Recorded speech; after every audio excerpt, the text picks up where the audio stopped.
Hello, I'm RJ City, and you are listening to the MonsterCast. You're going to talk about Bela Lugosi. They're going to talk about Lon Chaney Jr. be so sad, holding his hat, saying, "Please put me in this room and don't unlock the door." And you can't do any better than the Dahl brothers. Jack and Ryan, they're brothers, but they're also bros. What? Pardon? Wrestling. Well, who the hell wants to talk about wrestling? These are horror movies. It's a deep genre. It's a smart genre. Fantastic actors. Fantastic cinematography. Wrestling is just sweating and fireworks and bouncy ropes. There's nothing to how you talk about that every week. All right. Let's see them try. Take it away, you crazy dolls. You. Jesus fuck my fucking ass. What the fuck? Please shut up. No. Master Watto is a shut champion. up. You're gonna put some respect Stop on his fucking name saying now. Master Watto on this fucking show. IWGP Junior Heavyweight Co-Champion. What's up, you guys? Sean Ross Sapp of Fightful here. You're watching the MonsterCast with Jack and Ryan. A big shout out to those fellas. Good people. Check them out. Oh my god, what is this? It Who looks is like a making TV. the New Japan titles? They need to stop making It looks titles. like a TV, bro. They took it too literally. That's the problem. They should have just turned it into a TV. I would have been more impressed. That would have been cooler. Put some Make antennas it- on the top. No, just make it like a digital title. Like you could display whatever you want on the Oh, digital. like an title. LCD screen? Yeah. Yeah. And then have That'd be the sick as picture fuck. of the person that's the champ. That'd be so good. Oh fuck. That'd be worth it. Wrestling podcast. How fucking original. Jake and Brian, Brandon Cutler here from AEW, and I hope you guys have an awesome podcast with the MonsterCast. What was that? Your name is Jack and Ryan? Shut up, Jack and Ryan. Tell me who you would sign first. Hiroshi Tanahashi. No, not overall, genius. Between the two goddamn examples I'm about to give you. Master Watto. Killer Cross or Dominic Dijakovic, who are you signing first? Killer Cross. 100%. What the fuck? Absolutely. Wrong! That No, answer is I would. wrong. I would. Oh Killer my god. You don't know shit! Your opinions suck! I guess I mean, you're welcome. Fuck, See, I'll boo it. I don't think I've ever said boo. I will. That's so stupid. I'll do it. Boo! You don't actually say the word because that's why it sounds weird. You gotta, it's like more like a note. Boo! You don't fucking actually say boo. Boo! Boo! Boo! Boo! You don't turn it into a fucking chant. You actually have to. I will. I'm gonna do that at Forbidden Doors. You start a boo chant. Boo! Boo! Boo! Boo! Boo! Boo!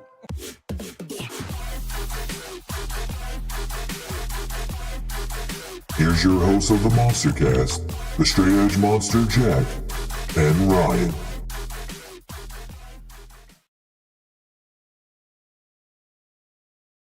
Hello, everybody, and welcome to the MonsterCast. I am your host, Straight Edge Monster Jack. That is Ryan Rockwell, and we got a huge reaction show for you today. A lot of things to react to, my guy. We had to push back a lot of this stuff to this week from last week because last week's reaction show was going to be too long after WrestleMania Night 2, so we decided just do the WrestleMania review. We'll push everything back, and then we didn't really anticipate, I don't think, how much other shit was going to be added to that. So a lot of this stuff's going to be outdated, but we do want to give our quick reviews on that before we get into the crux of the most updated things that have happened from this past week that we just went through. So first of all, if you don't know, we both graded WrestleMania a B+ this year. One of the better WrestleManias of the last few years overall, anyway, from top to bottom. Ryan gave it a straight up B+. I reluctantly gave it a B+. It's whatever. I'm still going back and forth on it, honestly. Probably not something I'm going to ever go back and rewatch in totality to make sure that I want to go with that because I just don't have that kind of time on my hands. WWE Hall of Fame, though, we're going to talk about that today. We're also going to talk about Ring of Honor SuperCard of Honor a little bit. We're going to talk about our hype levels for AEW Dynasty. We're going to talk about the CM Punk Ariel Helwani interview. And then, obviously, right after that, we're going to talk about the obvious fucking the footage being shown on Dynamite, whether we thought that was a great idea, whether we think who looked better or worse coming out of it, etc. We're going to talk about Windy City Riot, which also directly is influenced by that. We're going to talk about Yoda winning the New Japan Cup, and then all the shit that's happened after that, because now that seems like it was forever ago. Yeah, I mean, if you remember the last time we talked about the New Japan Cup, it had just got on their way. And we were like, it was the Final Four, and we both wanted Yoda to win. Well, guess what? Yoda won. In fact, we can go ahead and talk about that. Yoda winning the New Japan Cup was great because I felt like they really needed to get some of their newer guys into the main event scene with everybody that's left. The Okadas, the Ospreay, the Omega, the Jay Whites. You needed somebody else to come up. And Finlay obviously has not been hidden for us. But we were talking more, I think, because of it was so top heavy, and then they left, and then you had no actual Japanese wrestlers up there because Tanahashi's obviously on the last legs of his career or whatever. So having Yoda go up there and win and made the most sense to us. Luckily for us, that happened. However, he turns around at Sakura Genesis, loses to Naito, and then it is told to us that Windy City Riot is going to have Moxley in Chicago defending or challenging for the IWGP Heavyweight title from Naito. So let's get into that first then, shall we? Because we were talking about it on I think I talked about it on Twitter. Somebody said before the match happened, they said, do you think Moxley wins here? And I was like, if he's gonna drop it at Forbidden Door 3, yes. I could see them letting him win it. But I also see why New Japan would not want him to win because, like we were just discussing, they want their own guys to start going up to the main event scene because their roster is looking a little weak compared to the previous 5 years. So I could see why they wouldn't want that to happen either. They obviously went with Moxley winning it. Right. First off, what did you think of the match? What did you think of Yoda and Naito's match, too, in comparison? I thought the Moxley match was good. I liked it more than their G1 match. And the Yoda match was... it was kind of what I expected because I didn't expect Yoda to win. So there was always... It's kind of that thing that we've talked about a few times on here where when you pretty much already know who's going to win, you don't sit with the same level of attention to it or like as the same level of engagement, I guess I should say, with it. But I thought as far as the story that they told, the sequences that were there, all that stuff, it was fine. And I think they're telling a good longer term story since when Yoda first came back, he also got beaten by Naito. Of him eventually overcoming Naito and maybe like even taking he got beat by Sonata too point. on when he very first came back. He got beat by Sonata. Yeah. So there is a longer story that they're telling, I think, where it's him eventually coming and maybe taking over LIJ or something. I think they're trying to I think they're trying to make him the new Naito, where like he just every time he gets in the big moment, he doesn't win it, even though the fans are going to want him to win it, and then he eventually breaks over the hump. Or do you think it's not going to take it that long? As long as they don't do it too much to the point where they don't want to see him win, and they don't want to. Yeah, they don't want Dolph Ziggler this shit, right? Yeah. Speaking of Dolph Ziggler, Dolph Ziggler versus Ishii also happened on Windy City Riot, and I got to see Ishii do a fucking zigzag, which was crazy. That was a good match though. But yeah, I thought even before the match, I thought having Moxley win was the right call because they are in kind of a down period. And I feel like bringing in a really popular guy from another place, it brings the attention that I think they thought they were going to get by doing the same thing with like Riddle or Ziggler. Or not Ziggler, I'm sorry, Nemeth. But Moxley's just like a bigger name. He's a much bigger guy. He still is very active in AEW, or was at least recently. He wasn't just a dude who got released. So I think it brings the type of attention that they want and the type of credibility to the IWGP Championship that they want to have back. And then when we're talking about them building new guys, having Moxley have it does make sense for that because they're kind of at a point now where beating Naito, a lot of people have beat Naito. A lot of people have beat Tanahashi. they're older. Everybody kind of knows that they're in the twilight of their careers. You put the belts on them and then have somebody go over them. It's like, okay, yeah, you beat Naito, but Naito's like 100. His knees are 100 years old. Okay, so putting it on a Moxley instead, you give him like this 4, maybe 6, maybe 2 if he drops it at Forbidden Door, but this shorter sort of reign, and you can put over somebody doing it. It's probably not going to be Shota Umino. It's definitely not going to be Ren Narita. I don't know who it's going to be, but I think that their thought is you look at how, like, let's say Shota and even Yuta Wheeler to some extent got pretty big rubs off of just having competitive matches with Moxley. And I think the idea is you can do that for a lot of your younger guys there, and then eventually putting one of them over just gives them instant credibility in a way that beating Naito and stuff doesn't really do anymore. So I actually think it was a good move. They're in such a down period right now that getting more American eyes on it is always going to be a good idea. Also, Forbidden Door 3 is in Long Island. They're not doing Arthur Ashe anymore. They're doing some Long Island Stadium or whatever. As far as I know, short of something crazy coming up, I should also be going to that.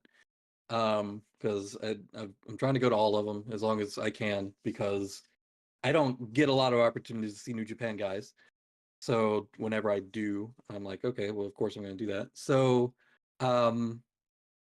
I hope that whatever they book for that, he's going to be the New Japan Moxley. I mean, it's going to be like the New Japan guy, and maybe they have him go against an AEW guy, or they could spin it as he's the AEW guy who came in and stole your belt, and now New Japan needs to go fight for it or something. There's a lot of different ways to do it, but I think doing a title change on that show, between the brands that are like participating in the show, actually makes it a lot more of a draw. So I think all around this was a good idea. I think it'll be a great idea if Yoda is the one that wins it off of Moxley. Maybe, yeah. That would help catapult somebody. I don't want to see a Naito or a Tanahashi end up being the one to take it off of Moxley. I'd rather see a young, like a Shota, like you said. I don't think Shota's going to win either because it'll be his first defense, so there's no way. But Shota I think Ren Narita is going to be his first defense. Oh, okay. Ren Narita and then Shota, but yeah. Oh yeah, neither one of them are going to win for sure. But yeah, I would like to see that too. And although they did push Shota by having him beat Jack Perry a couple times, they won the tag match, and then he won the singles match at Windy City Riot. I guess. I wish you would have hit that GTS though. I guess. Well, yeah. I mean, we might as well go ahead and get into this. We might as well. Let's talk about it. First, let's set the stage here, because this was all set up because of the stupid Ariel Helwani interview that Punk gave, where he decided to say a bunch of shit that no one thought would ever really be talked about. I just choked a guy a little bit. What the fuck are you talking about, bro? Okay. There's some Punk fans that obviously I follow on Twitter because I am, or was, a huge Punk fan, I should say. Damn. I'm a Punk fan. I'm just not a huge Punk fan anymore. I mean, you cannot deny the man is the biggest hypocrite in wrestling history. Yeah. Okay. I know. All right. So I've seen that. He's right now, he's about as far away from Punk as you could possibly be. Are you saying he's PG Punk? No, he's not Punk at all. He's literally not Punk. No, I understand. The establishment of Punk is not what he's doing. Okay, so while he's wearing a Ramones shirt, by the way, on this interview, and he met the guy from the Ramones and took a picture with him and everything. Yeah. Super. I mean, he's huge fans. I mean, he's huge friends with the lead singer of Rancid as well. But or maybe it was Rancid. I don't know. It's all the same. It's probably Rancid. Only Punk I care about is Jawbreaker. Okay, so the interview he gave, where Ariel Helwani asked him a bunch of questions, and I guess Punk felt compelled to answer them so that he didn't get killed on the internet, like Ariel tried to kill TK for being distant with his answers, I guess. So he was trying to be coy and sly with it, I guess. I don't fucking know, but he gave vague bullshit answers. And then, of course, we end up finding out that really none of it was actually true. The people that watched the video Okay, so all right, let's talk about his. Let's just try to focus on this interview first. Okay, Okay. when he tells Ariel Helwani that it's a business, but it's not a business in it to make money, Right. or he throws shade at Dave Meltzer's star ratings and says, "Is it really a 5-star match if only a quarter of the building was full or whatever the fuck however he phrased it." One of Dave's first 6-star matches, by the way, was a fucking house show. Yeah. It was a house show match between Steamboat and Flair. Well, I'm sure it was So packed, that's but that's neither here nor there. If it's a 4, if it's a 5, if it's a 6, whatever star rating, it doesn't matter how many people are there. That doesn't take away from the match quality. That just means a lot of people got to miss out on a really good match. That's not my problem. That's not how the ratings work. We're not gonna start giving ratings based off of okay, it was 5 stars, but I'm gonna deduct a star because the house wasn't full. Okay. I think that's true to a point, though, because if you have a match in front of 3 people, the crowd reaction part of it's so important that I think it's hard, no matter how good the moves are, the storytelling is, whatever. I think it's hard to say that match isn't a different score if it's in front of a larger crowd, even if they do the exact same thing. Okay, I understand the larger crowd because you literally said 3 people, which is never going to happen. But if you have, there is some line there that it crosses. Yes, I agree with that. But it's also a line that crosses where you have the ECW or the AEW fan base, which are way more vocal at a quarter full fucking building than, hey, I've got 10,000 people and I can't hear shit, and they're not reacting to anything about this match because they're just sorry ass fans that are just there to be there, just sitting on their hands. Okay, so the Punk interview. Okay, so there's two things that kind of get conflated, I feel like. So I've watched the Punk interview with Helwani, and I've even gone back and like read the transcript of it to make sure that I was understanding shit correctly. And there's 2 versions of events. There's the version that Punk tells on this podcast, and there's the side that Hausman posted that he got from Punk and confirmed that he got from Punk pretty much immediately. We're talking about the very original report, which is nothing like what happened in the video. Not even remotely close to Correct. it. Yeah. Now, what he says in the interview is vague enough to where it like kind of matches up. So people are like, "Oh, look, he said that he did this, and that's pretty much how it happened." The problem is, one of the things that he says in the interview is, "Then I turned to Tony and said," "You fucking tried to jump across the desk like a fucking maniac." Okay? Yeah, if Jerry Lynn wasn't there, what would you have done exactly? Right. You would have been on top of him over the table. Yeah, exactly. So it's just so stupid. But the people forget this, but his original version that he gave to Hausman pretty soon afterward was that Perry came up to him and was the one who, I believe he even said that he shoved him first, and then he's the one that shoved him back. That was the Hausman interview. I can go find it. Or the I can tell you exactly what it says. He said that he literally Perry came up to him, bumped him, and then that's when he reacted. Yeah, fuck it. And you literally see Perry there for 30 seconds, and then Punk walks into the picture. Right. Then they're talking for another 20 seconds, and then as soon as Perry puts his hands through his hair and is defenseless, he shoves him and then throws a punch, and then gets behind him and tries to choke him, and then Samoa Joe comes and tells him to get the fuck off of him. And if you want anything, if there's anything that you need to see in this video to know that Punk was in the wrong, look at Chris Hero at the end of the fucking video.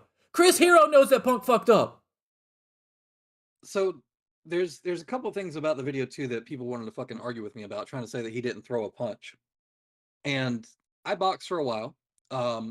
I know what throwing a punch looks like. And they were trying to argue that it was a 2-handed shove. The problem with that is you see his fucking shoulder go down because he's bringing his fucking fist out and forward. This one, his left hand, he just brings it up because he's throwing he punches like shit. You see him do it again at the end too, because when Samoa Joe is trying to cart Jack off, he also throws a shitty little fucking side punch and does basically the same thing. But no, he absolutely throws a punch in that video. Even if you don't agree that the first one is a punch because you're blind or whatever, he throws a punch that ends up hitting Samoa Joe in the fucking back. So he is trying to punch during this. He also, when he does the initial... When you shove somebody, do you try to shove them in the face? Right. That's the other thing, Exactly. too. He was literally With aiming one for his hand. face. Yes, exactly. With one hand, yeah. And people say, "Oh, that's a pie face" or whatever. It's like when he brings his hand back to his side, it's closed. You can see it by his hip. It's closed. Now Punk has never been a good puncher, so people are looking at this and they're like, "Oh, well, it doesn't look like a with a full rotation, hand up by here." That's because Punk doesn't know how to fucking punch. He's a shitty boxer. Um, but it is a punch. It's like very clearly a punch. And then when he moves forward to Jack, what he tries to do is he tries to grab his hands in a double collar clinch or a double collar tie. There's like a split frame where you can see that Jack actually gets his hands and his wrists up in between the double collar tie, but he doesn't really know how to defend it, so he doesn't know how to swim over or anything like that. So then Punk pulls him down, and then that's when he gets what he's calling a choke, but you can see that his arm's not far enough forward for him to actually be choking him. His arm's mostly just around Perry's face. And then from that split second, it immediately gets broken up. So he didn't even actually have a choke on him at all. This is the funniest part. Never choked him because he doesn't know what the fuck he's doing. Tried to clinch, didn't really work, but he was able to successfully pull him down.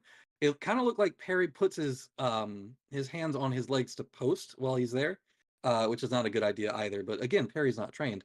But the funniest thing watching this was like, Punk trains and has trained for so long and like literally couldn't, with a clean shot against a guy who had his hands in his fucking hair, couldn't like really do anything except for make him stumble backwards slightly and then almost get double leg takedown.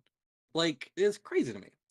He talked a lot of shit about how composed and how like controlled and how he was being responsible and whatever, but you see that he's just pissed that Jack doesn't give a fuck about anything he's saying and then waits for a second, like a split second, to cheap shot him. It's so fucking lame.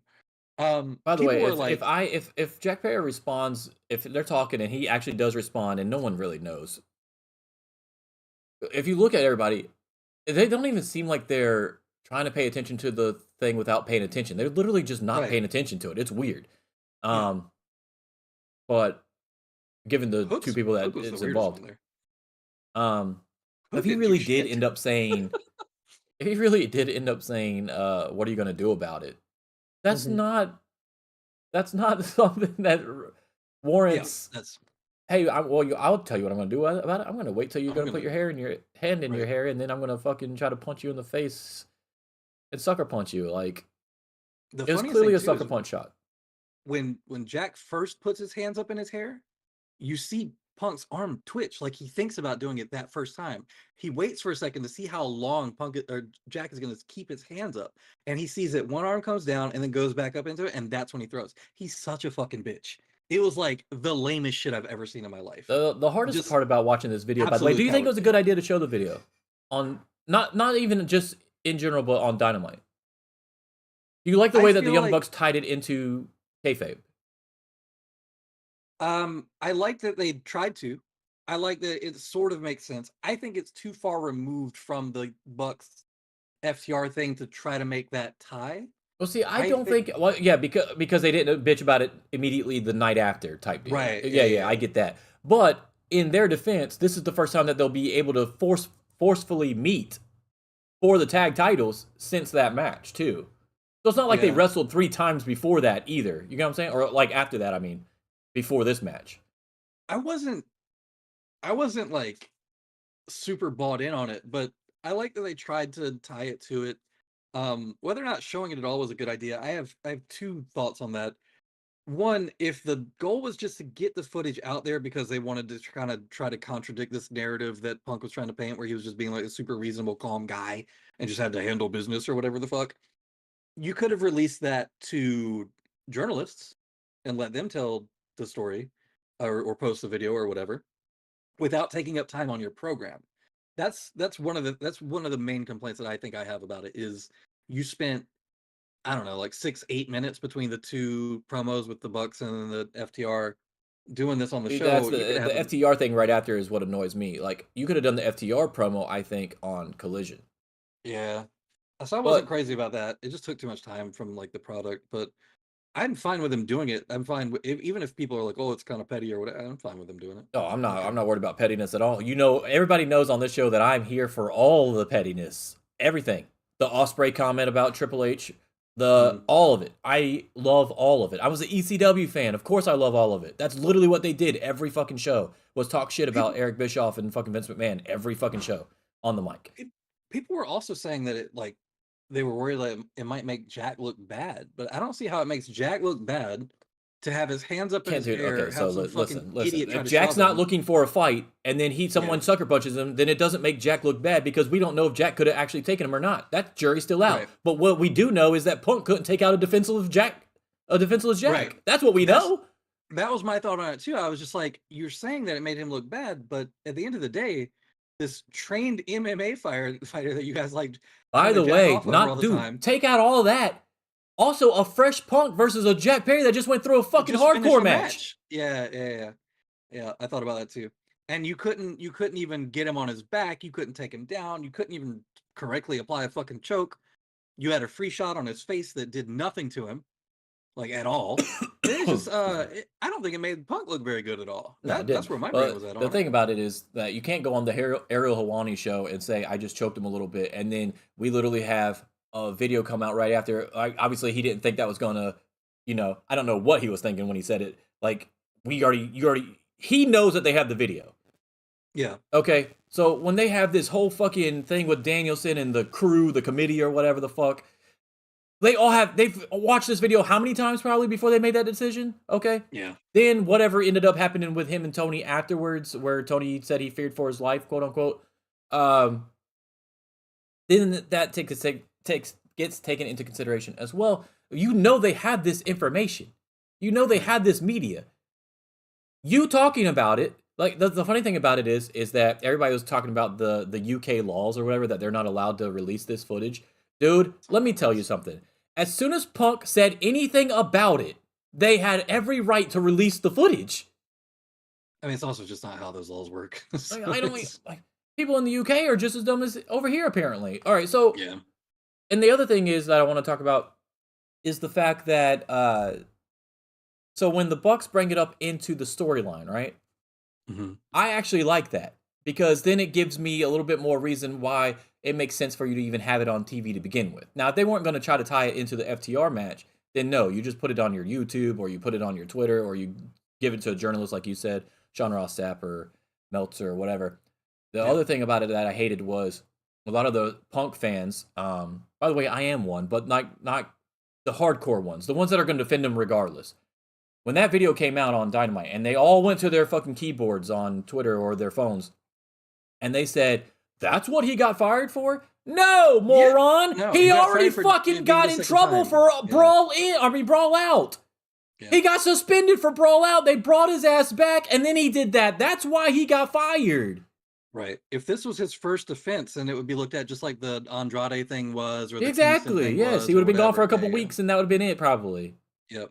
It's like, and if that were the case, by the way, I don't think Andrade after the Sammy Guevara or the Eddie Kingston after the Sammy Guevara or anything, they yelled out, "I quit! You're a fucking clown!" Right. Shit like that too. Yeah. Right.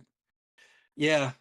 So I don't understand. Do we just completely forget about fucking Brawl Out? We're going to our keyboards and typing this shit, and we don't even remember fucking Brawl Out, which was a huge fucking thing for how many months? Or did they stop watching the footage like immediately after they get separated? I got it on very good authority. I have it on very good authority, right? That everything that we learned about Brawl Out, that it was a far worse scenario than what the fuck happened between Punk and Perry, and yet Perry has been suspended longer than the fucking Bucks and Omega and Ace Steel was and all that shit. He's been gone for that whole time. Okay? Right. So I don't want to hear anybody say that's what he got fired for. What we should be saying is this is what Perry's still suspended for? Right. I mean, not like today because obviously it's been turned into a storyline with New Japan, but before that, before he showed up in New Japan, that was already a long ass time. He got sucker punched, blindsided, and you're telling me he's suspended that long because he said "Cry Me a River" on fucking TV? And the funny thing is, it wasn't the pre-show. Yeah, 0 hour. So yeah, it was like on YouTube, really. What does this do? They're like, well, how does this help AEW? I don't know. Have you seen the t-shirt sales for the scapegoat shirt?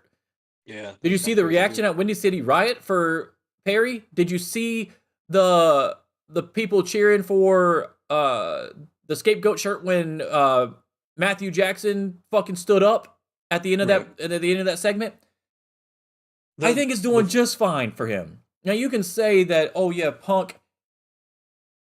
Oh, they're getting over off of Punk. Who cares? Who gives a shit how they're getting over up? They're making money off of somebody that doesn't work for them that they don't have to pay anymore. That's called a genius move. The Perry thing too, like, I don't know how long his real suspension was, but I suspect some time frame of that was actually just trying to get distance from it to figure out, okay, how are we going to bring you back without your whole fucking thing being around that? And then somebody just eventually deciding, no, we're just going to lean into it. Fuck it. There's no way around it. It's not like people are going to forget it. That's the craziest thing, man. I'm so torn between the situation because it's very well documented on the show that Jack Perry was my favorite of the 4 pillars. I used to get killed on this show because I said I think Jack Perry is the better one out of the 4 pillars. Ryan used to be like, and this is very early on when they first coined the 4 pillars or whatever, before MJF became champ and all that shit. And Ryan's a big MJF guy. And I was a big Jack Perry guy. So I don't want to hear anybody come on here saying, oh, you're just a Jack Perry fan or you're just a Punk fan. I'm a fan of both. I literally have a shit ton of Jungle Boy action figures. I got the special edition one with fucking him and the Luchasaurus. I got a shit ton of Punk shirts and Punk action figures as well. Like, you have to be unbiased and logical when you watch that video and you watch everything that Punk had done before that. There's no way that you can sit there as a Punk fan. I don't give a fuck how big of a Punk fan you are, dude. You cannot sit there and be like, he's not the biggest hypocrite of all time. As soon as he went back to WWE at Survivor Series, at the end of Survivor Series, I was like, okay, yeah, whatever. He's just another guy to me now. I don't wish him ill will. I don't wish that he gets injured all the time or whatever the fuck's going to end up happening. If he wins another world title in WWE, whatever. It's not going to move me one way or the other either, though, is what I'm saying. Like, I'm not going to be jumping up and down and be like, yeah, fucking Punk still got it because he pumped out a 5-star match with whoever, or he won a world title again like I would have been in AEW, because he's already shown that he's a hypocrite, and that takes a lot of it away from me because of what his whole mindset was for his entire career. Was he was supposed to be against the establishment. He was supposed to be trying to change shit. And then something comes along that was literally built for him. Tony Khan is on record saying that literally the first person he wanted to sign in AEW was CM Punk, because this was his whole vision from the fucking pipe bomb interview. And then he gets into it after he makes sure that it's going to fucking be something that stays around. He comes back. And then he does what he does after a year of being on good behavior. He completely fucking muffs it twice. And then goes back to the place that he was talking mad shit about ever since he left it. The place that fired him on his wedding day. The place that tried to fucking, the place that he sued and won. That's where you went back to. Because they were a threat to his life, funnily enough. Oh my God, dude. Yeah. The place that was a threat to your life, you decided to go threaten someone else's life to get fired from that place to go back to that place. Yeah. And that's the funny thing too. People are, I've said this before too, in other conversations about either on Twitter or whatever. If it was just the little Jack Perry scuffle and the shittiness of the attempted little sucker punch not leading to anything and then getting broken up, and then he just fucking walked away and there was no incident at All Out, and he didn't do the trying to fucking lunge over the tables at Tony Khan bit, I probably just would have been like, oh, okay, like, regular ass, just the regular ass scuffle, yes, that we see every day, but that's not what it was. And also, the only props I can give Punk in that whole thing is that even though he turned to Tony and said, you're a clown and I quit, he actually did go out there and still did the match. He could have not went out there at all. He could have put an Ultimate Warrior on us and fucking just not went out there and fucked up everything. He could have literally fucked up everything. That could have been money based, and it could have been Joe would have beat his ass based. So who knows? Or maybe he didn't know maybe he didn't think he was going to lose his job, and he knew he would lose his job if he didn't go out there. Type deal, maybe. Maybe he still thought there was going to be a chance that he didn't get fired from AEW from that. But I mean, they didn't decide it for a while. Yeah, yeah. Maybe. But yeah, I mean, sure there was other stuff that went into it, but that was crazy. Like, so I give him a little bit of credit for actually still going out there and having a really good match with probably them two. Now that I know what those two guys were probably thinking about that entire time that they were doing that match, it makes me appreciate that match even a little bit more. Like, cause it makes me appreciate the part where Joe swings him into the table. I mean, well, and then the part where everybody's playing where Joe flips him off when he moves out the way of the dive or whatever, Yeah. and flips him off. That's funny too. But yeah, I do appreciate it a little bit more because obviously there was other shit going on in their minds. I think during that match. everybody was so down on it because they were like, "How is this going to make Jack look good?" But it did make Jack look good, and he's got a bunch of merch sales out of it, and he's playing into it pretty well. And I don't think this came out as people are like, "Oh, like it backfired." How? Where? Like I still have complaints about them doing it on the air, but to say that it's like backfired or there's like this stupid fucking it's like WCW 2000. Please go watch WCW 2000. Just like 3 episodes. Actually, you know what? Let me say, Holy if you don't shit. go watch WCW 2000. I'm telling you, don't. Just don't. I'm gonna give. I don't care. Like you can say it, honestly, just say it. But I already know that you saying it, you've never watched WCW 2000 because if you did, you would trying to never say say that retain. anything Yeah. was like WCW 2000. It's the Oh, worst man. wrestling of all time. Right. So no, I don't feel like it made the thing is I don't feel like it made Punk look that bad either. Because I don't think you can make him feel any kind of self-awareness or bad about anything he's Remorse, done. yeah. There's no remorse. Right. There's no regret. He's always going to nothing. be right in his own head, and Which is the he's gonna only walk away Punk with- thing yeah. about him, by the way. That's literally the only Punk thing about him. He has no regret. He's just going to be himself or whatever. But what he doesn't understand is that himself is a hypocrite. We got a chatter that says Roman Reigns is the greatest of all time. I appreciate Roman Reigns. I, for We have one, a chatter. Who said that? acknowledge our tribal chief. Village Life Vlogs. Oh, it didn't But, pop up on my. It hasn't popped up on my screen. Sorry about that, guy. Sorry I did not acknowledge your tweet or your chat rather, your comment. Roman Reigns is the greatest of all time. Greatest at what? Greatest at holding the belt for a long time. I don't Greatest even at remember this. what? I need to know what he's the greatest at. Hey, that story though, that they do out of that, where Reigns comes back and is like, "Hey, what the fuck are y'all doing? What is it? Why is Tama Tonga here?" That whole thing, that should be good. I'm excited to see that whenever that hits. So It's not even going I to just don't be know. that though. It's going to be okay. We'll get into that in a little bit. Yeah. All right. Okay. Get So some Sami Zayn back. I'm honestly kind of glad that Punk is gone. Yeah, I am too. I think it I worked know out. you are. Everybody knows you are. You made Punk. What the Listen, I'm fuck? not- What the fuck are you talking about? We know you are. I am too. Listen, I was so tired of seeing these mid-ass matches where he can barely move. in Dude, a don't bump. start. Don't start. It's just look. He had. I'm He not was gonna- fine until that first injury, that first ankle injury or whatever the fuck. That's what I mean. That's when it all derailed for him. He Oh, was you mean fine he till that. Jumped into the crowd. Yeah, Fucking idiot. like an idiot. I said it was stupid. I said it was stupid on the show when he did it. The MJF dog collar match was really good. I like that. The Darby match was good. The Eddie Kingston match Darby was match. good. Wrong person won. I'm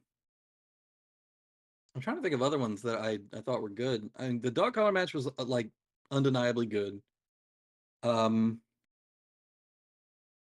pretty much it. I don't know. His other match with MJF was good too when MJF beat him twice in Chicago. Oh yeah, that was good. that was good too. Oh, the first Moxley match was good. You didn't like the Hangman match when he won the title? No. But the first Moxley match where Moxley beat him in like 2 minutes, that was good. Anyway, and he beat I love Moxley that too. one. By the way, That's that one- match was that's one good of my too. favorite matches. Don't That's one of let's my not favorite act like matches. Punk had a shitty AEW run. It's going to be better Let's than not act anything like he he does had in a great WWE. run. Let's That not run act is like going to he be had a better than great anything he run. does in WWE going forward. I'm sorry, but that coming back with the I'm the real championship was like super fucking. That's a corny. storyline. That's not anything about the It's matches. corny. That's It's not match corny. quality. It's corny. It's stupid. There I it don't is. like It just popped up on my shit. Holy shit, I'm getting super lag for that. I'm glad you got it. You must have it open up on a browser or something, right? Roman Reigns is the Well- greatest of all time. Yeah, he also said Roman was looking like a king with that Universal Championship. Brother, we'll get to Roman Reigns in a minute, but there's Google if you just want to go put some pictures of Roman Reigns. Greatest of all time. I just want to know what he's the greatest at. So he's the greatest at holding a title in a picture? Is that what you're saying? I'll agree with that though. That's a Yeah, handsome I mean, I motherfucker. can agree. That's what I'm asking. Because if that's it, then yes, I agree. I agree with that. He's the coolest looking motherfucker with 2 titles, and he's the coolest looking motherfucker with the gold title, the new gold one. Like, yeah, I agree with that. Man. He's a good looking man. I agree. He was looking rough on WrestleMania Night 1 when that weather was drying out his hair, though. He was looking Yeah, like I a feel like- lion, dude. Like legit, like a lion that just got into a fight or some I shit. mean, look, that's just how it goes when you got. If I should come pour water on my hair before I get on the show. That's what it is. Oh, is that what it is? You gotta get some yeah. the oil water mixture and spray it in your hair. Mm, some salt water. But no, I'm glad Punk is gone. Greatest professional wrestler of current generation. Brother, please go watch a Will Ospreay match. All right. Okay, all right. Well, I'm just gonna ignore that. I'm just gonna ignore that. I'm not. This show doesn't need to be that long. Ryan's got to go to a job later. All right. So that's our take on the CM Punk Ariel Helwani bullshit. Let's talk about the WWE Hall of Fame, shall we? How long? Because I just want to talk about the Paul Heyman one. Honestly. Oh, okay, yeah. Well, maybe Bull Nakano too. Bull Nakano deserves it. I thought she did pretty good on her English too, by the way. Anybody that chanted what during Bull Nakano's fuck you. speech, I hope you get a wart around your genital area. I don't know why they have fans at it. It was better when they didn't. I'm not a fan of having fans at the I don't have a problem with the fans. I don't like the. I don't know. I don't have a problem with the fans. I have a problem with the fans that start chanting what. Literally everything else is fine. It's when they start chanting what. It makes them look as dumb as they appear to be online. By the way, you get what I'm saying? Yeah. Greenish says, Paul Heyman, greatest Hall of Speech. It's up there. Of all That's why I time. want to bring it up. It's up there. Yeah. It's up there. It's good. Yeah. It's okay. Love the Stephanie. I love Stephanie wearing the old ECW cap. That was cool as shit that she used to wear during the whole invasion angle. No, it was good. Obviously some of it had to be tamed back because it's Heyman and Did it? 'Cause he no. told people to suck I mean, no, he cursed and shit. I'm not talking about that part. I'm talking about like the Lesnar part of it. He barely mentioned Oh, Lesnar okay. Yeah. because of Mm. So that The part of pissing. it. Yeah.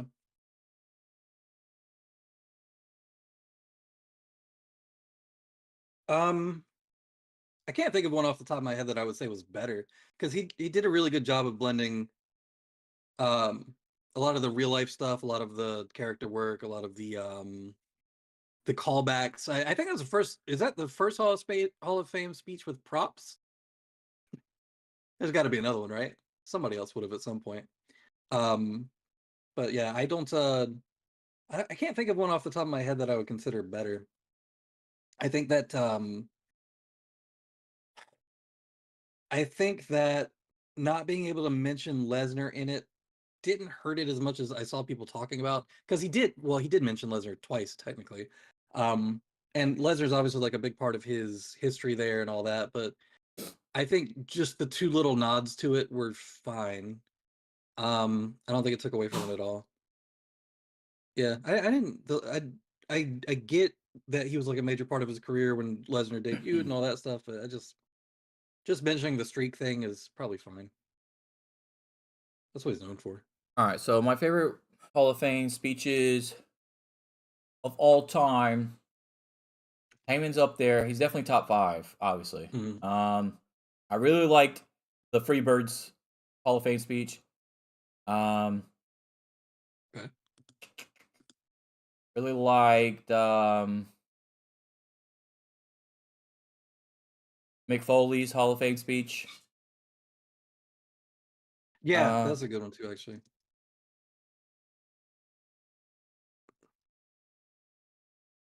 Edge had a really good one. Mm. Oh, Jake the Snake. Yeah. Oh, Scott That's Hall. alright. Well, it's Scott so Hall's short. one of the most quotable fucking Hall of Fame speech endings of all time. So I gotta put that in there. So short though. Surprised you're not saying Ultimate Warrior. It was okay. I mean, it was good. No, I just okay. know you're an Ultimate Warrior, Mark. That's why. Yeah, but I mean, it was good for him, yeah, because it was my most anticipated one because no one knew what the fuck he was gonna do. Well, he probably wasn't gonna say anything crazy. No, Village even Life at the Vlogs beginning of that fucking thing, he was like, he's looking at Hogan in the front row. He's like, I know a lot of you guys in the front row right here are probably real nervous right now about what I'm. That shit was so good. I was like, yes, here we go, here we go. No, Ultimate Warriors is good.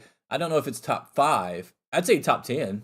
I don't want to say top 5. His promo on Raw the night after was obviously gave me goosebumps Poignant. because of what the fuck happened on Tuesday. Village Life Vlog says, do you guys know who is MS Dhoni? No, I don't watch cricket. So the Hall of Fame thing, as far as like circling back to the Heyman stuff,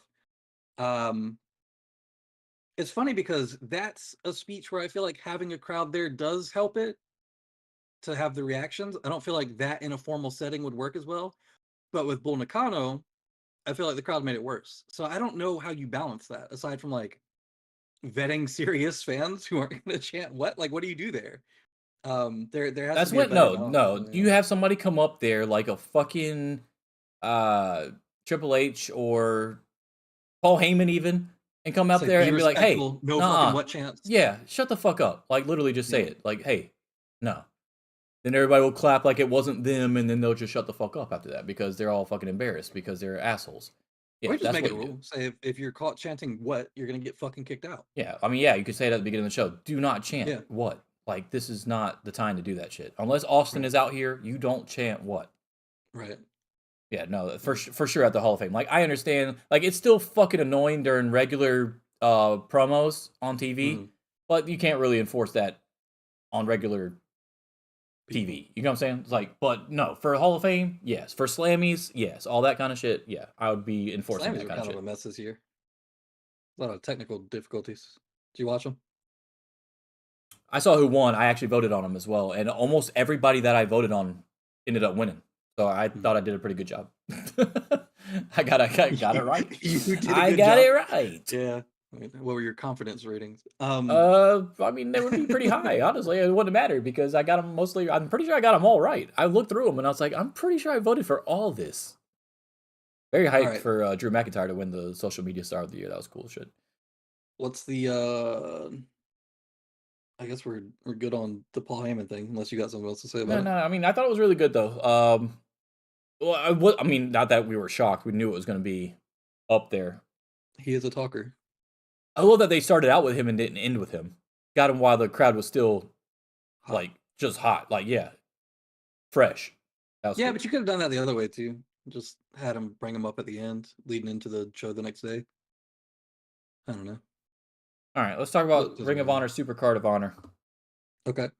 because it's a little bit older, but we need to talk about it. Briscoe Yeah, Mark Briscoe wins the Ring of Honor World Title. in a good match too. So now Very good Eddie match. Kingston only has one title left for now, which he's probably about to lose to Gabe Kidd. probably. Yeah. And then the other big thing coming out of it was how good the Athena and Sheeta match was, and how good the Billy Starks and Queen Aminata matches were for the two titles. Were you surprised that Athena kept her title? No, I was surprised that Aminata did a run in last night after the Athena match, because now you've got the like somebody that was doing the competition for the mid card title immediately come up to do the world title. That seems weird to me, against her minion. Just seems strange. Unless they're just feeding her to Athena too. But as far as the matches at actual SuperCard, I wasn't surprised that Athena won. I would say I was more surprised that Starks won. I could see that, but I mean, I wasn't. I mean, honestly, it was 50-50 for me. The match was good. A lot of people had an issue with the neck angle. I loved it.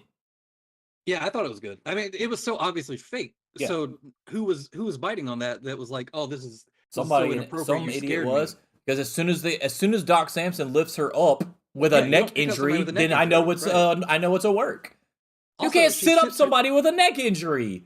Plus, she sits herself up and says, "Come here, come here, come here" to the ref. My neck. Like, you don't do that when you have a serious neck injury. You can't. So like it. Or No one's if you putting a can, Joe then it's not Gertner that fucking serious. neck brace on a person that just Right. hurt their neck. It would be like it would be one the of hard the hard plastic braces. one, yes, Yeah. with the foam on the Yeah, no. inside, yes, and they'd be coming out with the fucking hard ass stretcher flat thing to slide into the ring. Like there's a lot of shit there that made me understand that it was a work. So even if they were gonna go full on and stop the match completely, and she wasn't gonna do the heel turn thing or whatever and end up winning. Like, even if they did it all the way and Queen Aminata just ended up winning by, No contest. forfeit, no contest or whatever. I would have been okay with that too, because I already knew that it was work because of how they were handling the situation, which is, there's indicators when stuff like that happens. If you're smart enough to figure it out, if you're just paying attention to it. What I really loved, though, what I think a lot of people fed into it is because the crowd was so quiet. Like, they took it seriously too. Like, I think that helped. I mean, like, you could hear nothing. There was not, that was crazy. If I was there, I probably would have been like, I wouldn't have told people around me that she was clearly faking. I wouldn't have said, no, you just saw her move. You just saw them. A lot harder to tell in person too, depending on where you're sitting and stuff like that. Yeah. Like, or watching it on TV, you're literally in the ring. So, like, yeah, you could tell pretty much right away as soon as they brought put the neck brace, the foam neck brace on. It's a foam pillow. It's a Tempur-Pedic. Well. Yeah, I mean, I already knew as soon as that happened, but it was a good match. I was fine with the angle. And I love the fact that she does it and then, like, really takes advantage of the moment and ends up doing like 3 moves and ends up winning. 3 power moves and ends up winning, instead of, hey, I'm going to do this and then you're still going to mount a comeback type deal, even though I caught you off guard. Yeah, nah, I'm good with that. I'm good with the way that they did it. It made way more sense that way. Yeah, I liked it. And I'm not opposed to injury angles, except for with people that have like an actual history of something that you would be really concerned about them for, and when they don't do so much to make it look fake. Like, if you have it be too realistic and it's like Bryan Danielson faking a fucking head injury, then I'm a little like, it feels a little weird. And I don't think so Ray did the same thing with the neck too. Like, that kind of freaked people out too, the neck injury. Yeah. Well, against Britt Baker or whatever. And it's not like it offends me. It takes me out of it to the point where when they restart it, it's hard for me to get back into the match. Could you imagine if Big E ever came back and he does a dive and then he just stays on the ground holding his neck? Like, nah, man. Like, fuck. There's certain stuff that's not cool to do to people. Also, it's kind of like bad karma. I wouldn't be doing that for yourself in the future as well. Speaking of, he did release a medical update. Did you see Correct. that? Yeah. Apparently he's good health wise, but he's probably not gonna wrestle again. His bone's not growing back apparently where they were expecting to. So all the fibrous tissue is good. He's able to move, like he's got full range of motion, all that stuff, but he just can't. He's probably not gonna be able to wrestle anymore. So,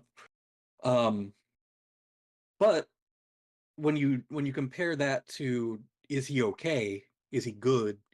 Like, there's a lot. Yeah, he's fine. Wrestling is whatever, bro. He's fine. He just can't wrestle. Correct. Right. Kind of like Triple H. He's fine, but he can't wrestle. And the other thing about it is, like, hey, as long as you can move your fucking head side to side and you're not like Michael Keaton Batman, I guess you're doing pretty good considering what the hell you went through right after that injury. He could pull a deal. I would consider that a dub, yes.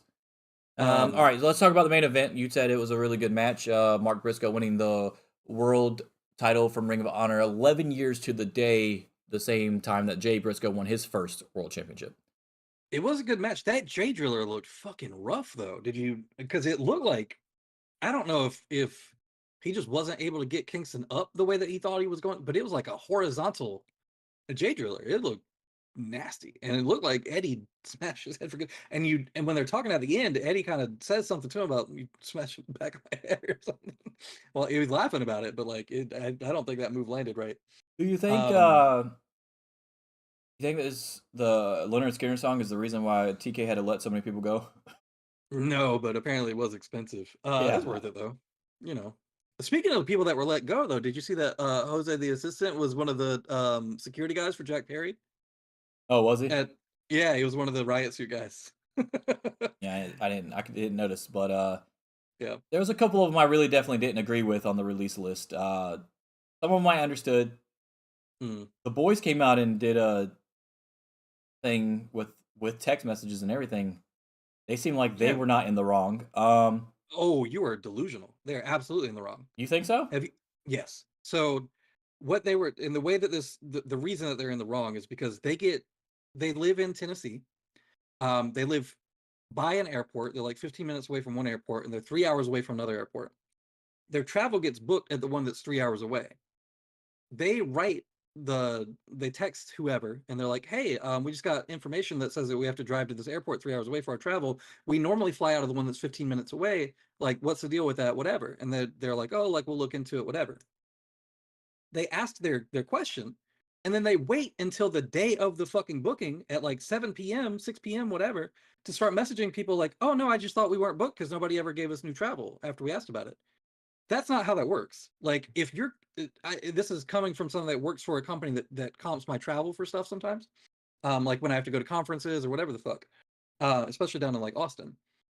If they book me out of Raleigh and I say, hey, can you book me out of the one that's closer to me without giving away where I live? And I don't hear back from them, I don't just suddenly not have to go.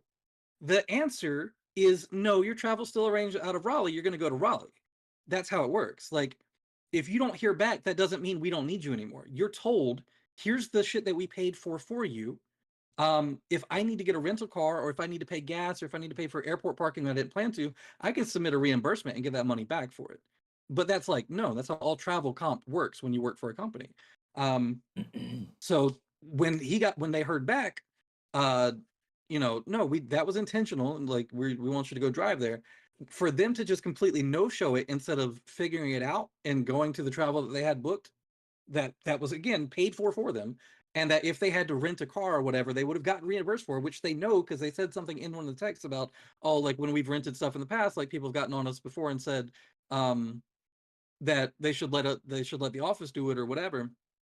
That only happens if you've rented something that was like way more fucking expensive than you needed, and then tried to submit a reimbursement for it. Yeah, it's like taking a company card to go eat lunch, and you went to fucking Ruth Chris's or some shit. Yeah, right. All right, so that's what people have gotten on them about for. So no, they knew they were booked. They had travel comp, and they just chose not to go to it. You've been working with AEW and Ring of Honor for a while, and I'm not gonna say that you're millionaires or anything because you're just working for Ring of Honor. But the excuse of, hey, our vehicles aren't in the best shape to make a 3-hour drive, that's weird, right?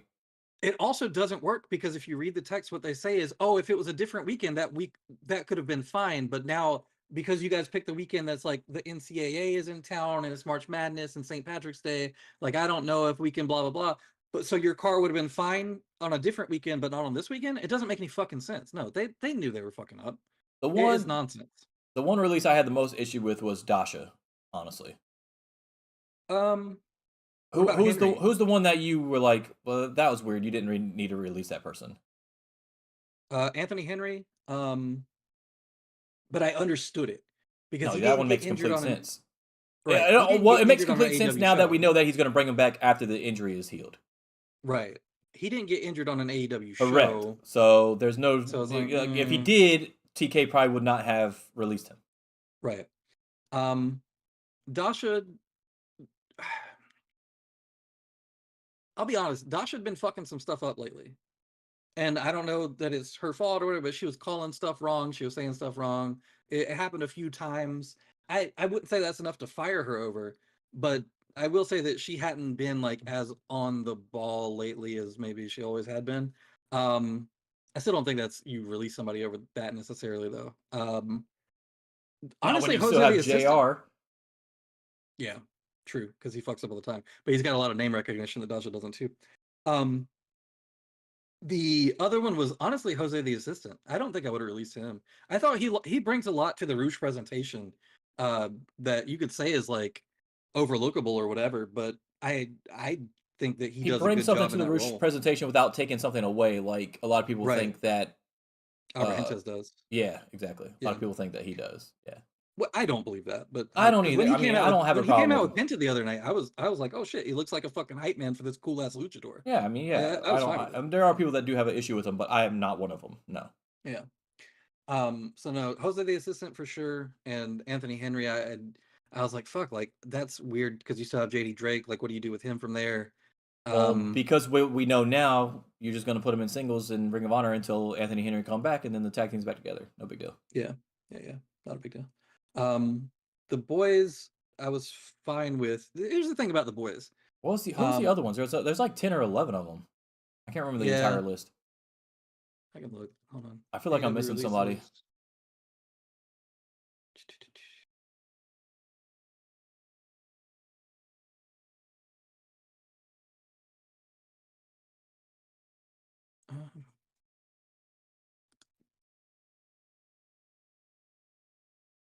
Do you remember? Oh, they released well, I guess he asked to leave, but Santana, obviously. Yeah, but I don't think that was part of it. Jara Joel was one of the Dark Elevation guys. Gravity they released. Oh yeah, Gravity. Yeah, what the fuck happened with Gravity? Yeah, I don't know. Bandito's fucking brother, dude. And where the fuck is Bandito? Is he still hurt? He's hurt. Okay. Stu Grayson, Which is so weird. you brought him back to do the one story with the Righteous, and then I guess that was it. And then Parker Boudreaux, which I think everybody's like, Yeah. okay, whatever. We didn't even know he was still on the roster. Yeah, that one makes sense. And then Slim J, who was doing the stuff with like the Trustbusters, but Well, they're not anything much. anymore because Davari went with Premier Athletes. Yep.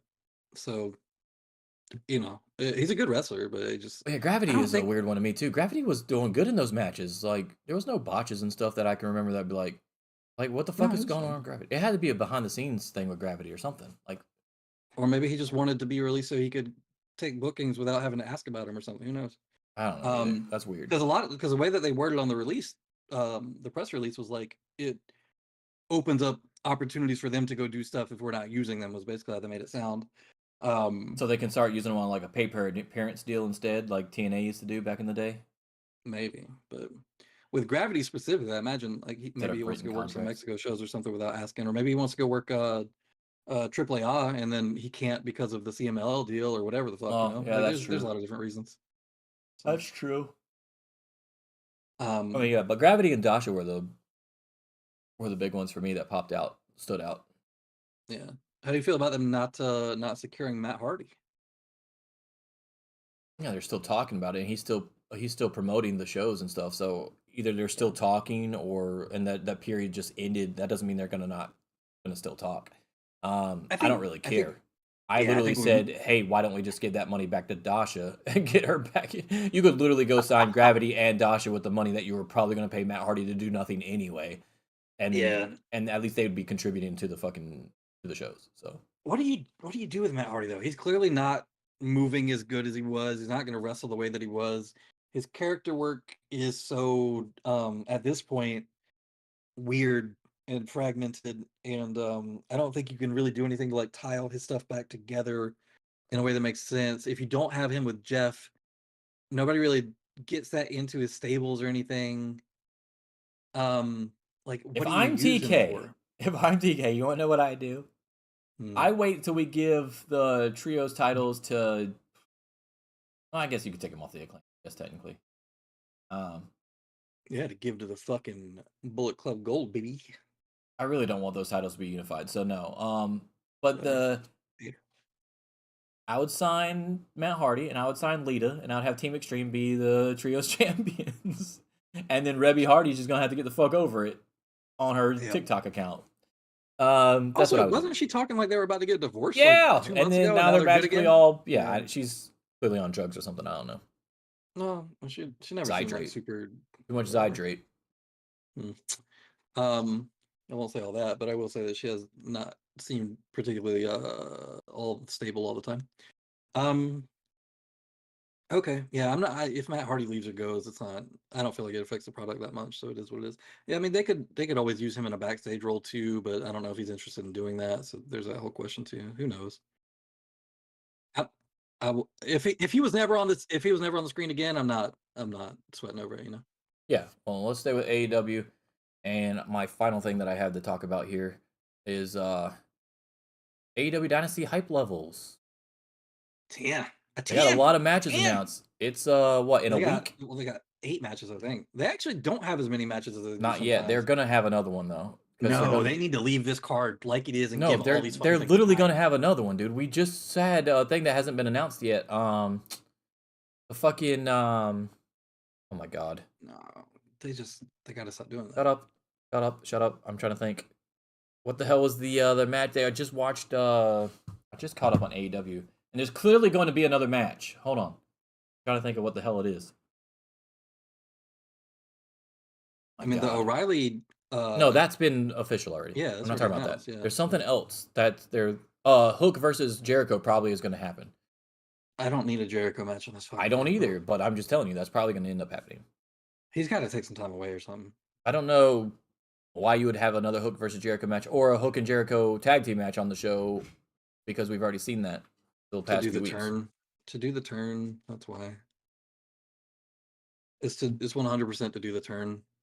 Unless they do it at this meeting, this facilitated meeting by Taz. And then they have another singles match, which, like, do we really want to see that? Why do you you have a singles match? What do you need Chris Jericho as a mentor for if Taz is your dad? From a submission wrestler point of view, you know?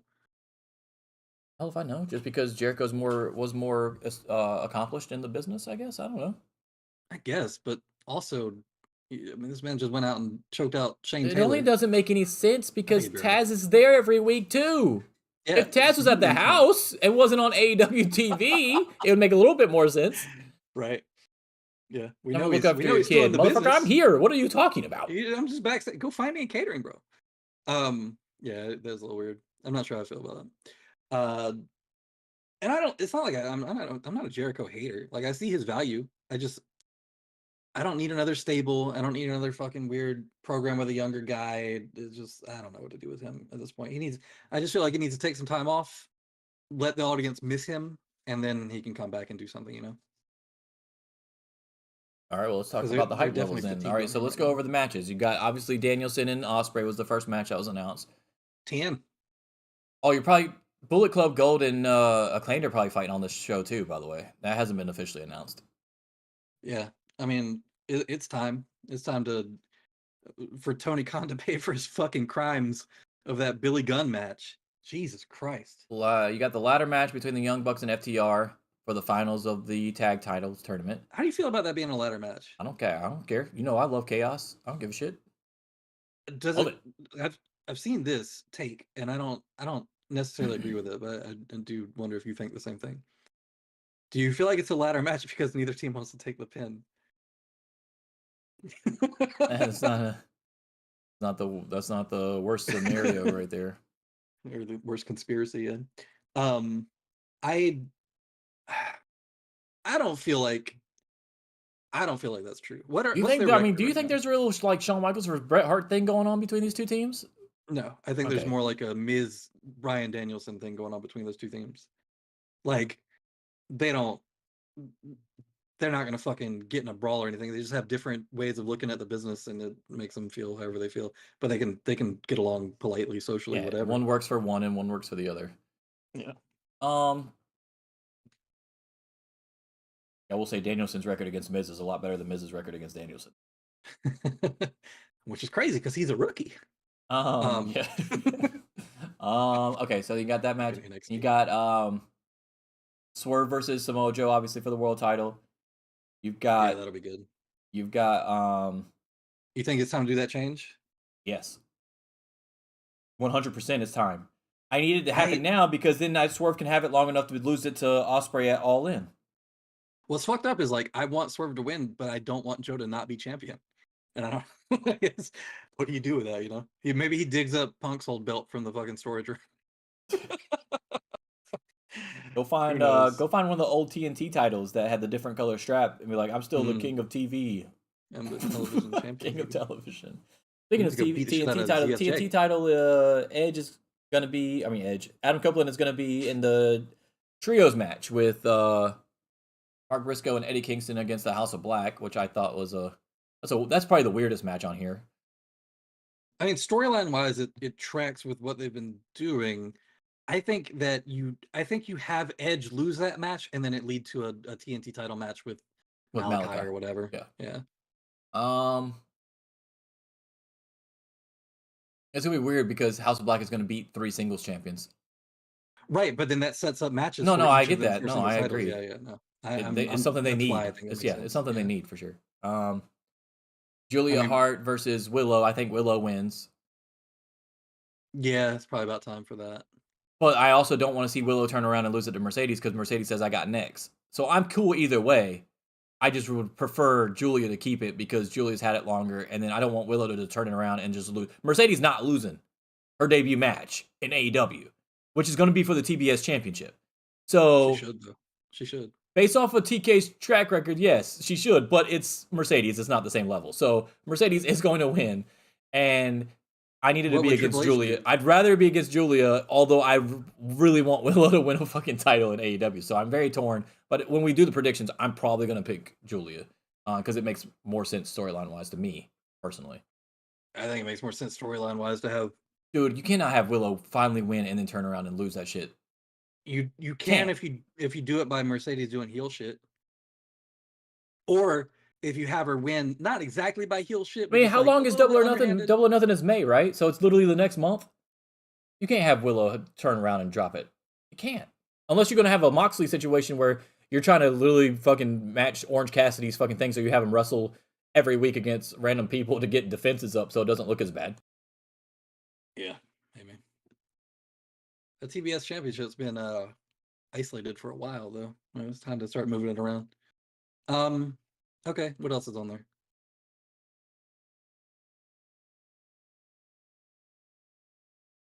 Can't remember the other matches that are on there. I don't have it pulled up in front of me.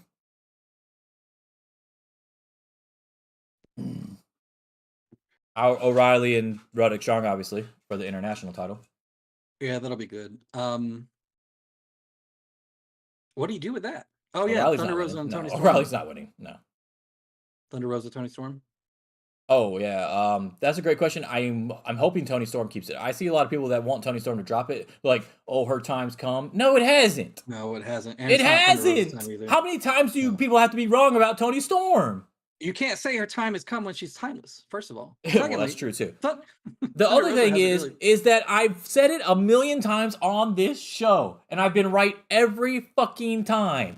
It's time for her to drop it. Her time's come. She's had a good run, and her shit's gets getting better every stale. time. That's not what her character is. Her character is literally, I have to hold on to this title to stay this character. Once she loses that title, the fucking character goes into an even more deranged fucking thing because of how the character became manifested in the first place.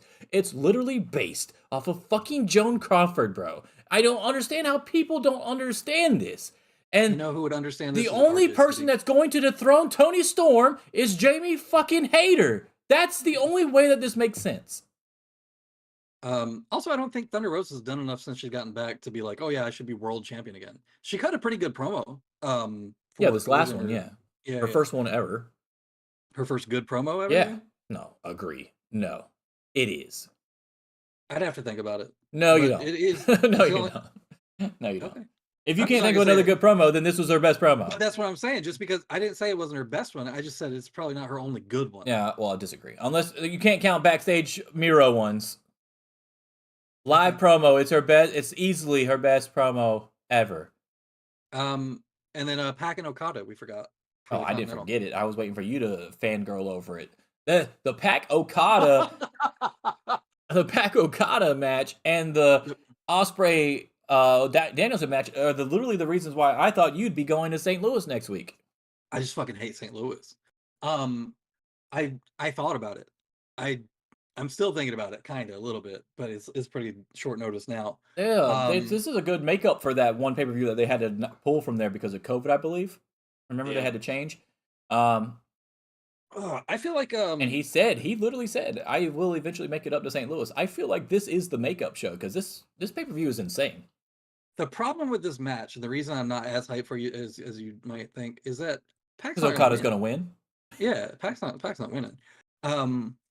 But then I said the same thing when he was a replacement for Moxley in the Omega match. They do like to There's book so- Pac okay, to just so- randomly win shit. No, Okada's winning. But Yeah, I are you know. not hyped because if it was like later on in Okada's title run with more defenses under him, and then you really didn't know going in who was going to win, Yeah. and if Okada still won, then it would be a little bit better. But going into Right. it knowing Okada's winning, we just Yeah, got that's Okada, the best wrestler in New Japan history, over here. He just got this title from Eddie Kingston. He's not going to turn around and lose it to Pac. Right. That's all it is. And it like, it'll still be a good match and everything. It's just it's hard to come into it knowing what the outcome is going to be and just be waiting for how they do the finish. Oh, as the opposed finish, to, like, the finish is gonna watching be the hilarious match. if Okada cheats to win. That'll be fucking hilarious. Oh, he might. No, I think he might too. Or the Bucks might do some shit. Nah, the Who Bucks are knows? gonna be busy. Bucks are Yeah. gonna be busy. But they're there. No, okay, so here's the real question, and I know this isn't prediction sure to be wrong or anything, but I gotta throw it out there because confidence. no. Okay. Do you think Jack Perry ends up costing FTR and then joining the fucking Elite to take over Adam Page's spot, like Okada took over Omega's spot in the Elite? Yeah, probably. Yeah. See, that's what I'm leaning towards that too. It'd be funny if they haven't come out with a rope. Well, here's the thing: is if FTR was like, let's say, like the theory that you threw out, the conspiracy theory earlier was, hey, nobody wants to take the pin. If you're being protected by Perry interfering in the match, then I really don't think that Harwood or Wheeler would care about taking the pin in that situation because they're protected. We only got fucking pinned because somebody just came out there and hit us with a low blow or a GTS or whatever the fuck he's gonna hit them with. GTS would be funny. But the thing about that is that Buck's already healed. So if that's how you want to do it, you just do a ref bump and whatever the fuck, you know. Yeah, no, I think this is the time to bring him back in. Everybody, his name is in everybody's mouth. How do ladder matches work if the ref is out to see who grabs the title? If everyone else in the building and sees who grabs the title, right? Like the Austin thing at the Rumble, we all saw it. The announcer saw it. Everybody saw it. But then because the ref didn't see it, it didn't count. Funny. Wouldn't it be hilarious if FTR grabs the titles, but like the Bucks super kick the fucking refs? So the refs don't see that they grab the titles, and then they take the titles away from FTR. The refs wake up and they have the titles, so they won. That would piss off everyone. I think that would be hilarious. Isn't that kind of what happened with the Ellsworth thing? I try to block out Ellsworth, honestly. Like, let's be real here. I assume that you're talking about one of the Carmella Money in the Bank. The Carmella one, yeah. I don't know, dude. I'd have to go. I blocked both of those out. I blocked both of those Money in the Bank matches out. Listen, I'm sorry for having encyclopedia knowledge of weird wrestling shit. I haven't I'm too, pretty but, sure. I doesn't mean I don't block it out though. Yeah, I can't. I wish I could. You can. I think I'm doing it. the use of instant replay being so selective in pro wrestling is always fun. Yeah. Super like you've always got it. But they'll do it random times that it's used where another ref will come out and help the other ref. Like on the other matches, the refs are just eating or something and not paying attention to the match. Hey, I just happened to look over in this match. This motherfucker cheated. You need to restart it. Okay, well, I'll just take your word for it. You have no money on this or anything. I'm gonna go ahead and restart the match. This person clearly knows. Or you got the big Tron up there that clearly shows the replay. You know the ref is looking at it after the match after he just made the fucking shitty ass call and like, well, my decision's final.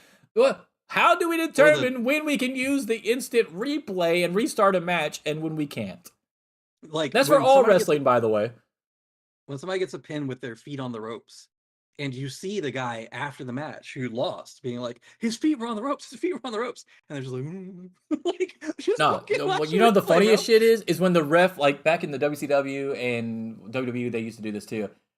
After the match, the refs would be asking the front row fans, yeah, what was it on there? And they'd be like, yes, it was. And they still don't restart it.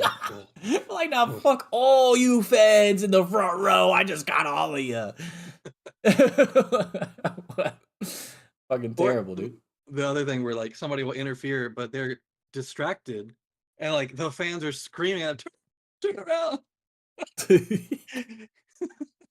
I would like to end this show by addressing something that I didn't really want to address because I don't want to give this person even more attention. Not that they're ever going to see this anyway. I blocked them on Twitter a long time ago, thankfully. But they've been back in the news again. This bald fucking Kevin Scampoli dude or whatever the fuck. I don't know if that's his name. Is that his name? Yeah. Him and the Joe Cronin dude and the JD from NY dude. All three of you motherfuckers can go kick rocks for all I care. Like, I don't need you anywhere on my timeline. I don't need any of you motherfuckers, your fucking sorry-ass cult-like fans that also don't know what the fuck they're talking about on my timeline. The fat dude that's the co-host with Kevin that isn't checking his friend for some reason for saying the N-word constantly and trying to bury NXT talent. The Cronin dude for fucking trying to bury Denise for doing her job. It's just implying that people sleep around to get press passes and shit like this and all that. All three of you motherfucking idiots. All three of you motherfucking idiots can suck my dick. Kick rocks. Like, kick rocks was the best way I'm gonna say. You can suck my dick. Like, for real. The Hate all three of you. The Scampoli one was like, brother. He's always been like that. I blocked him long time ago. He had something popped up with him long time ago, and I was like, nah, this fucking dude's weird. I blocked him. So this does not shock me that all this has come out about this guy, and he's getting traction for some reason. The funny thing about a lot of these people that are in the wrestling business, besides JD, because I do believe that he has really a shit ton of followers for some reason. I have no idea why. That actually react to shit that he says. That actually react to shit he says. I get annoying on here, and me and you yell, but we're yelling at each other. I'm not yelling really at, like, he's just yelling into the void. Like, it's just him and a camera, and it's fucking weird. At least I have somebody to react to. He's fucking weird. So you're yelling at your green screen. Said something first. Yeah, it's fucking odd. Yeah. I mean, I've yelled at stuff, like, for sure, but not like his entire fucking shtick in his show is that, though. So there was a YouTuber way back in the day. It was like the angry video game nerd or whatever. Oh, I love him. I love him. But his whole thing back in the day was like overreacting with rage to shit. Yeah. It was comedy. And then he kind of realized like, oh, it's kind of played out. Maybe I shouldn't do that as much anymore. Some people just haven't moved on from that. Well, he also already covered all the video games. So like he has a shit ton of videos. Yeah, it was like but no, also, I love his videos. I don't remember him saying anything particularly racist while he was doing it. No. And that's the other thing, man. Like, what? Okay. The people that are complaining about this whole press pass thing, which is asinine, by the way. Yeah. I have never once in my life thought I would ever get to the level of a Xenia or a Denise or a Sean Ross Sapp or who the fuck ever, right? Not that I wouldn't love to do that with my time instead of working at this fucking bullshit job I'm at now. But I've never really like thought that far ahead about it. I'm just doing this for fun type deal. Right. But I've never once had an inkling of being like, man, it sucks that they're there and I'm not there. Right. Well, how are they there and I'm not there? What? Because I feel like, so when we talk about, obviously it's for fun. And I think it's also because it gives us an excuse to talk at least once a week. But for them, are they trying to angle it into a job or like it's so. Well, here's the thing. What job do they think they're going to get? Right. That's my thought too. That's where I was going. It's like, because if you think that your whole point in doing this is angling for like some kind of media job or like some sort of like in with the companies or whatever, you're probably not going to do it by being a fucking dick 24/7 to talent and to other journalists. My favorite part about this is Seahawk, Denise, Xenia, Sean Ross Sapp, Phil and Reg. They're all just ass kissers. That's why they got where they are. You have to be nice. You understand that you have to be nice to people, right? Like, I don't understand. Just because you're nice to somebody doesn't mean you're an ass kisser, first of all, because they've all criticized stuff, by the way, on their Twitter accounts. Maybe not Denise as much as the other ones, but they've all criticized shit that they don't like or that they don't agree with on X, Twitter, whatever. You guys are literally negative about everything. No one wants to be around you.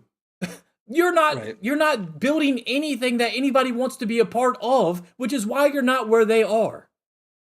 It is weird that there's this microcosm of I know we don't like to use the word fake with wrestling, but there's a group of journalists who cover a fake thing that have like real issues with each other for the way that they cover it or the access that they have to it. Very fucking weird to me. Like, do you think these kind of beefs exist with like fucking like movie reviewers? Is that a thing? I don't think it's a thing, right? Probably not. Well, why is Roger Ebert giving this interview? I can do this way better. That movie fucking sucked. All those actors fucking suck. Yeah. Yeah, no, that's not how this works. It's the same concept as the Pat McAfee show too. I've seen a lot of people hating on the Pat McAfee show for like the ESPN stuff or the WWE stuff that he just recently did and all that stuff. And I'm sitting there like, it's really just jealousy. At the heart of all of it, it's literally just jealousy. It's you're miserable as fuck. You have nothing going on in your life. You somehow got enough money scrounged up to get a webcam and a computer and an internet connection and now you think you're just as smart as other people because you watch one product and then shit on the other one that you don't watch, and then it's like you're not even in the same league. You're not like the same league. You're not in the same realm. You're not in the same reality. And what fucking reality, as Omega would say? Like, what are you talking about? You're nowhere near the stratosphere of what these other people are in, and you'll never get there because of the way that your attitude is. The nice thing about content creation becoming more accessible is that like anybody can do it. But the bad thing about content creation becoming more accessible is that fucking anybody can do it. So you get these idiots who come in and just say like the most outlandish shit. But that's the thing. Weird fights. Here's the thing: is that they say the outlandish shit because they know that'll get the clicks and the views. But the problem is they think that it should get them more than that when that's where it stops. Yeah. It doesn't propel you into the next part of it for the people that actually work hard and are positive and don't get as many clicks and views at the beginning of their journey on this type of path with content creation. Because a lot of people don't really gravitate towards that. They gravitate towards the negative stuff so they can react to your bullshit and then get likes and comments off of your bullshit and get you to go back and forth with them. Whereas the Denises of the world, the Reg and Phils of the world, the Zenias of the world, they're building actual fucking communities and platforms and going further up while you're just plateauing because all you can do is this one shtick where, hey, I'm just going to bitch about this and say something outlandish to get a reaction out of everybody. Hey, look at me. Ain't I fucking a genius? Or aren't I influential or whatever? And no, the answer is no, you're not. People are laughing at you. The funny thing is like too, when they talk about people being like shills or bought and paid for it or what, like fucking, this pissed me off. So way back when Will Washington got hired by AEW, a lot of people were just like, oh, it's because he sucks up to the AEW product and because he's like some people like Scampoli would say shit like, oh, he's like a diversity hire, like what, just fucking moronic stuff. But what pissed me off about it was the reason that he got the role that he got wasn't because he was like constantly sucking up to it, is because he kept track of the storylines in the product and was making commentary on shit that sometimes didn't make sense. And then it was like his analysis of it overall in a more objective way that kind of made it to where people saw the value in not just his content, but also bringing him in actually to the fucking company. So it's very weird to me that you've got people like, who was Joe Cronin, I guess his name was, saying shit about like Denise. It was crazy. My biggest complaint about Denise is that she doesn't talk enough shit. It's too nice about all the products. But no, like just some of it's jealousy, some of it's attention getting, some of it's just being fucking dumb.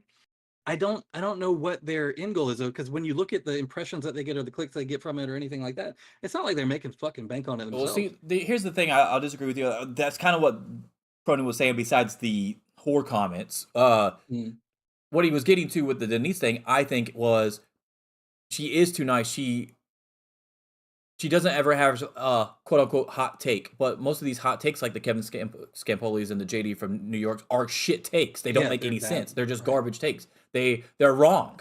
So, or they're negative just for the sake of being negative. Exactly. I think that's Denise's thing. It's not that she doesn't have hot takes. She just doesn't portray them out to the public because she's only focusing on the positive stuff that she does like, which is a good way to go about stuff. I wish I could do that more often, but there's stuff that in wrestling that has always annoyed me from when I was a younger fan. So not using instant replay. Yeah, not using instant replay. When you have the technology exists, let's use it. But anyway, so that is, I think, part of it, is that she chooses to focus on the positive stuff, and then it annoys people that are like, well, you can't like everything. No one said she's ever liked everything. She just doesn't comment on the stuff that she doesn't like. So why she doesn't want to waste her time on shit she doesn't like. There were matches on that New Japan card that I didn't really like. We just didn't talk about them. It's fine. Yeah, when we just talked about Windy City Riot, we literally talked about everything that we liked on the show. Right. Yeah, we don't have to cover the mid stuff, whatever. Yeah. Didn't talk about Riddle. But yeah, like and I think even when we covered the Usos match, which everybody Universal was kind of like, all right, that's pretty bad. Well, we were just like, oh, they can't wrestle, they fucking suck. No, I mean, I didn't say that. I said it was the worst. I said it was my least favorite match on both nights. And it they just left it didn't at work. that. I'm not going to go in there and Right. bury them and be like, oh, they're talking about the Young Bucks all the time. And the Usos have never talked about the Young Bucks, okay? So I'm not going to make it a Young Bucks versus a Usos thing. Right. So that's what the fuck you people are doing on Twitter, that's what y'all are doing. Oh, well, everybody's talking about the Usos are better than Young Bucks and their super kicks make sense and they're in the spots in the match and we'll explain this and then show an edit of 18 fucking super kicks in the Jimmy versus Jey Uso match. No one has ever said on the Young Bucks side or the Uso side, they always have, every time they mention each other, they want to work together. They want to have a match against each other. No one's ever been like, oh yeah, we're better than them or they're better than, or we're better than them. Unless it's like, jokingly because they want to, have the actual match or whatever and set it up. Kind of like And the FTR Usos used to do kinda with the Young took- Bucks or like New Day does with the Young Bucks. Right. There's never any actual ill will or hatred towards the two teams that everybody else is literally infusing into this fucking fake scenario. Well, the Usos don't have anything to get mad at the Bucks about because they stole their whole fucking style from them. So, the the whole what you're getting at as far as the wrestlers themselves don't have issues with each other or whatever. I think the only reason that I would have brought up the Young Bucks at all in the context of that match, because that match was like a bad overdone version of the same shit that people complain about the Bucks doing all the time. Like when people think about Young Bucks matches and in a negative way or that they complain about, that match is kind of what they envision those matches to be. But if you actually watch the Young Bucks matches, they haven't been that for a long time, and even when they were, it was done better, I feel like.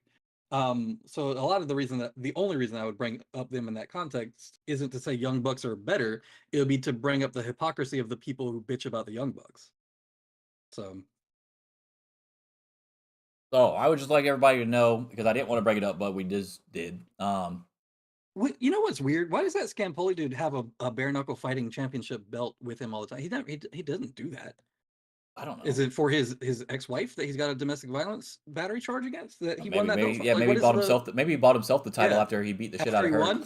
Yeah. Yeah. Maybe. I just want everybody to know on this show, we are fans of Denise, Xenia, Phil, Reg, Will Washington, Sean Ross Sapp. Obviously, if you saw him in the opening of our show, and we are not fans of JD from NY, Joe Cronin, Kevin Scampoli, and the fat co-host. I don't know his name. I just know he might be a good dude. He just might not have wanted to piss that dude off because he didn't want to get beat up next. But to not say, if you consider Kevin your friend as the fat guy and you didn't say anything, then you're just as wrong. You got to check that motherfucker right there. Right. Not you can't just sit back there and be like, well, I don't necessarily agree with that take. I just think he's the future of the thing. And he just keeps going on and saying the N-word constantly, and you're just still sitting there. Then you're part of the problem, not the solution. So if I can argue with you about Austin not being on the fucking Mount Rushmore, I think I would say something if you said some really out of pocket shit.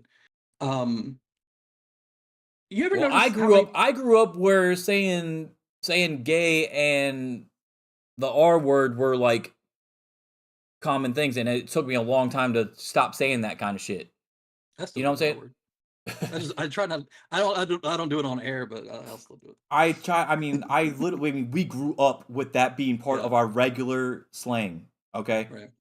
I have pretty much taken it completely out of my repertoire. Like it's very rare. Like I'll quote the Michael Scott line because I think that's fucking hilarious.